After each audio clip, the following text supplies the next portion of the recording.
Bennett on Lance. Sag mir bitte, wer kann denn den Neidern Desinteresse rüberbringen wie die beiden? Wir sind keine Backpacker, keine G's, keine Hänger, nur waschechte Männer wie Krabbenfänger. Wir werfen die 4 Elemente über den Haufen. Braucht doch kein Mensch euren Sound, ha? Ich steh auf Juicy Bitches mit ganz großen Hintern, die ficken wie ne Schlampe und heulen bei Gewittern. Ne Bitch, die so naiv ist, die sich ins Face spritzen lässt, aber von Liebe spricht. Ich bediene deutsche Acts endlich mit Rap und der Angewohnheit, krass zu betonen, während ich nach nem Jahr ne Pause nehm vom Rap, machst du wie Vergleiche. Über 1000 Ecken, ich bin das wie der, mache so wie das, weil du wie der bist, wie erbärmlich. Ihr sagt, dass euer Flow den Tod bringt, doch habt die Nüssen von Personen gebeitet, die bereits tot sind. Peinlich zu sehen, wie ihr scheitert. Routine am Mic macht noch lange nicht leid und deshalb ist es Zeit, Lance zu hören.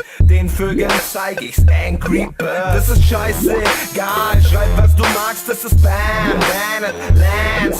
Das ist blau, das ist Blunted Pride, das ist nur ein bisschen anders. Das ist Scheiß auf Standard, das ist Cooking Some mit ein bisschen mehr Swag. Ey, das ist wie ich rap, das ist scheinbar nur aus einer anderen Sicht. Fick dich, das ist selfish.